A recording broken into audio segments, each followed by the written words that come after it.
रात के लगभग 3 बज रहे थे। चारों तरफ एकदम सुन्न सन्नाटा फैला था, इतना कि मानो चंद्रमा भी डर के काले बादलों की ओट में छिप रहा हो। उसी बीच कांटेदार जंगल से घिरी सड़क पर एक आदमी किसी ज़ॉम्बी की तरह बदहवास हो चला जा रहा था। उसे ना तो इस रात के घनघोर अंधेरे से डर लग रहा था और ना ही जंगल से आने वाले भेड़ियों की आवाज से कोई फर्क पड़ रहा था। तभी उस सड़क पर पुलिस की गश्त करती हुई एक गाड़ी आई,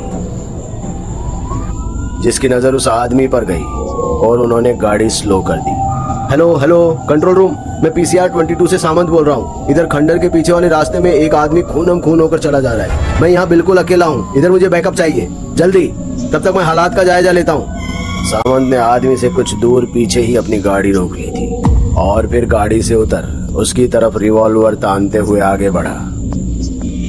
ए रुक, हाथ उठा और पीछे घूम, बिना किसी होशियारी के, वरना यही ठोक दूंगा।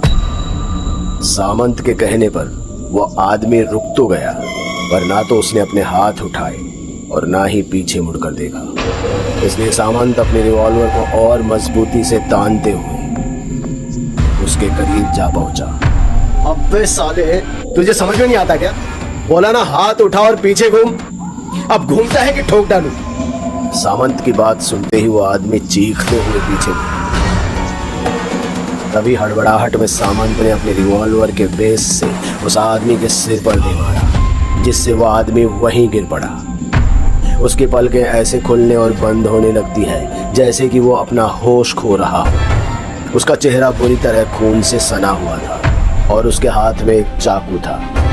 सामंत सबसे पहले रुमाल की मदद से उस आदमी के हाथ से चाकू ले लेता है और फिर उसके दोनों हाथों को हथकड़ी में बांध देता है। वो आदमी बेहोश हो चुका था। तभी वहाँ पुलिस की एक और गाड़ी एम्बुलेंस के साथ आई और उसे उठाकर पास के हॉस्पिटल में ले गई। हॉस्पिटल काफी पुराना और जर्जर हो चुका था। मुश्किल के कुछ ही गिने चुने लोग वहाँ पर भर्ती थे और उनके साथ उनके परिवार के कुछ लोग भी। पर जैसे ही उन्होंने हथकड़ी से बंधे उस आदमी को ले जाते हुए देखा तो अस्पताल में भगदड़ मच गई और लोग आपस में बातें बनाने लगे। अरे उसे देखो ना, कैसे बांध कर ला रहे हैं। लगता है कोई बहुत बड़ा मुजरिम होगा। मुझे तो कोई राक्षस लग रहा है, खून से सरोबार। रास्ते से हट जाइए आप लोग। लोगों को रास्ते से हटाता हुआ सामंत उसे डॉक्टर के पास इमरजेंसी वार्ड में ले गया, जहां उस आदमी को देख डॉक्टर भी हैरान हो गए। इसके हाथ खोलो। डॉक्टर, हमें नहीं पता कि ये है कौन, बहुत ज्यादा खतरनाक भी हो सकता है। आपको इसका इलाज ऐसे ही करना होगा। मिस्टर सामंत, ये आपका पुलिस स्टेशन नहीं है, ये मेरा हॉस्पिटल है और मैं इसका इलाज तभी कर पाऊंगा जब इसके हाथ खुलेंगे। डॉक्टर की जिद पर सामंत उस आदमी के हाथ खोल देता है और उसके बारे में तफ्तीश करने के लिए 2 कांस्टेबल को वहीं छोड़कर खुद निकल पड़ता है। सामंत के जाते ही डॉक्टर अपने इलाज में लग जाते हैं। पूरे शरीर में खून साफ करने के बाद डॉक्टर के होश उड़ गए, क्योंकि उसके शरीर पर कहीं भी खरोच के निशान नहीं थे।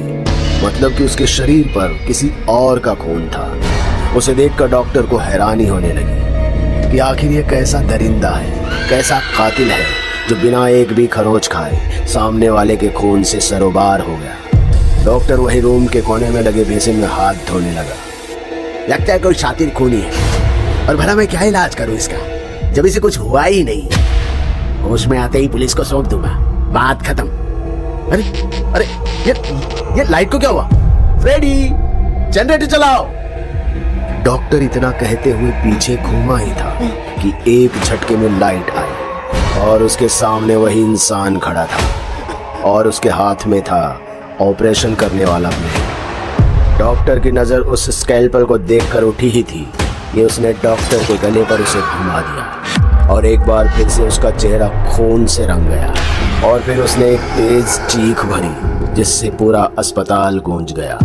बाहर खड़े कांस्टेबल की तो चीख सुनकर हालत ही खराब हो गई थी। फिर उनमें से एक डरता हुआ अंदर की तरफ गया, पर चरमराती लाइट के बीच उसे कुछ दिखाई नहीं दे रहा था। सोहन, क्यों मौत के मुंह में जा रहा है? वापस आ जा, दरवाजा बाहर से बंद कर देते हैं।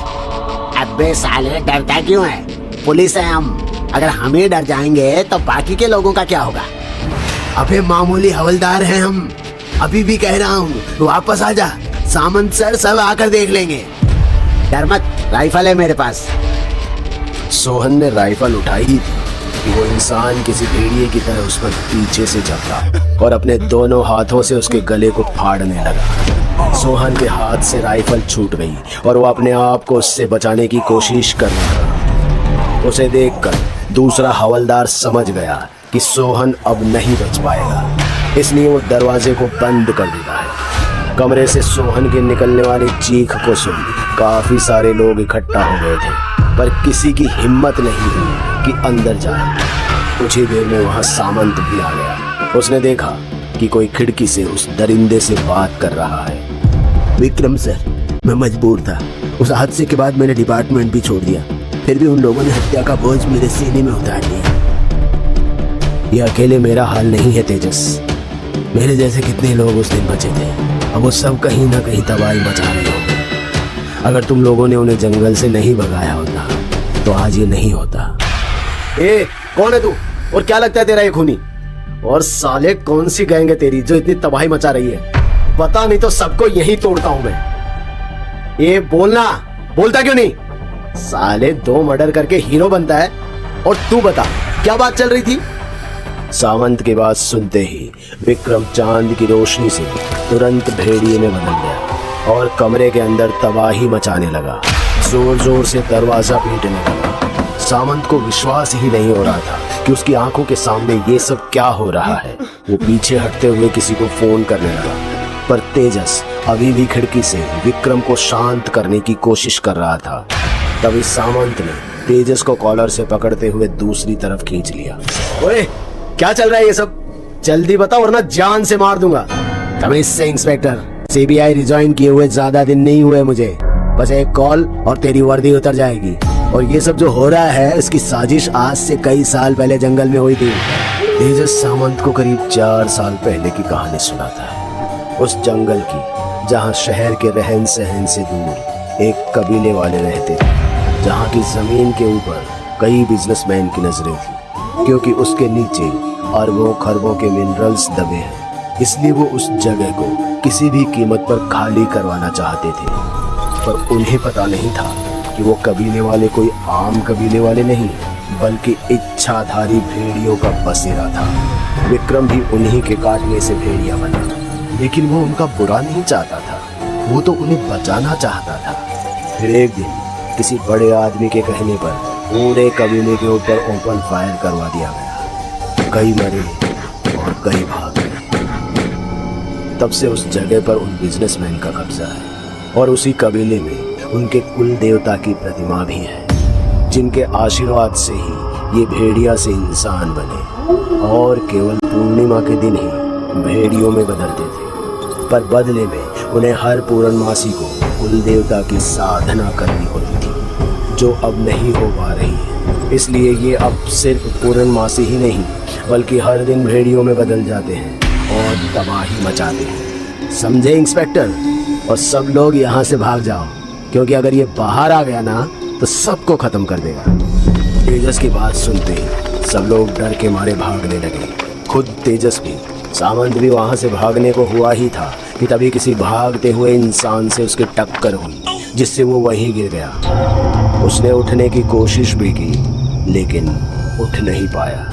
उधर विक्रम भेड़िया बन पूरी ताकत से खिड़की के सरिये तोड़ने लगा और फिर देखते ही देखते सारे सरिये तोड़कर वो खिड़की से बाहर आ गया और अपनी छाती पीटते हुए चिंगाड़ने लगा। और धीमे कदमों के साथ साथ आंखों में गुस्सा लिए वो सामंत की तरफ बढ़ चला। सामंत उठ तो नहीं पाया, पर खुद को घसीटता हुआ पीछे खिसकाने जरूर लगा। एक ही पल में विक्रम उसके सामने आकर खड़ा हो गया। उसके सामने सामंत किसी बच्चे की तरह दिख रहा था, जिसके चेहरे पर मौत का खौफ था।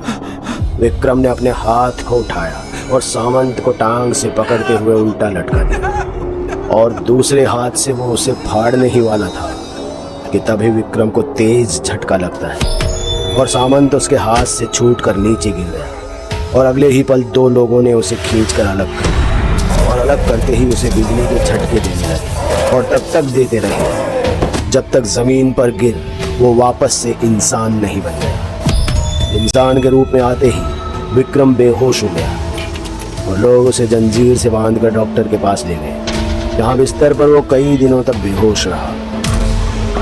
फिर एक रात जब उसकी आंख खुली तो उसे सब धुंधला धुंधला दिखाई दे रहा था, और जब सब कुछ साफ हुआ तो उसके सामने एक नर्स थी।